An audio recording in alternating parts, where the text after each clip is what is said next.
നമുക്കിന്ന് എബിറ്റ എന്താണെന്ന് നോക്കിയാലോ.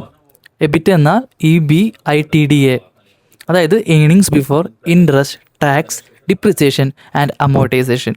അപ്പോൾ ഈ പറഞ്ഞ 4 കാര്യങ്ങൾ നമ്മൾ കാണുന്ന നെറ്റ് പ്രോഫിറ്റിൽ, അതായത് പ്രോഫിറ്റ് ആൻഡ് ലോസ് സ്റ്റേറ്റ്മെൻറ്റിൽ ഈ 4 കാര്യങ്ങളും കൂടി ഡിഡക്റ്റ് ചെയ്തിട്ടാണ് നമ്മൾ ഫൈനൽ നെറ്റ് പ്രോഫിറ്റ് കാണുന്നത്.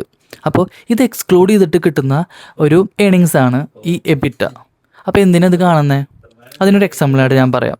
ഇപ്പം നമ്മൾ ഒരു നെറ്റ് പ്രോഫിറ്റ് കാണുന്ന ഒരു കമ്പനിയുടെ, അപ്പോൾ ഞാൻ തുടങ്ങുന്ന ഒരു കമ്പനിക്ക് ഞാൻ ക്യാപിറ്റലായിട്ട് കൊണ്ടുവന്നത് ഒരു ബാങ്ക് ലോൺ ത്രൂ ആയിരിക്കാം. അപ്പോൾ ആ ബാങ്ക് ലോൺ ഒരു 15% ആയിരിക്കാം, 20% ആയിരിക്കാം പല കമ്പനികൾക്കും. അപ്പോൾ അതും ഈ നമ്മൾ മന്ത്ലി കാണുന്ന പ്രോഫിറ്റ് ആൻഡ് ലോസിൽ അതിൻ്റെ ഇൻട്രസ്റ്റ് കയറി വരുന്നുണ്ട് അല്ലേ. അപ്പോൾ അത് കഴിഞ്ഞിട്ടാണ് നമ്മൾ നെറ്റ് പ്രോഫിറ്റ് കാണുന്നത്. അപ്പോൾ എന്താ സംഭവിക്കുന്നത്? നെറ്റ് പ്രോഫിറ്റ് ചിലപ്പോൾ ഈ ഒരു റീസൺ കൊണ്ട് കുറഞ്ഞേക്കാം, ഈ 4 കാരണങ്ങളെ കൊണ്ട് നമ്മൾ കുറഞ്ഞേക്കാം. അപ്പോൾ ഈ വിത്തൗട്ട് ദിസ് 4 തിങ്സ് നമ്മൾ കാണുന്നു ഏണിങ്സ്. അപ്പോൾ എന്ത് സംഭവിക്കും?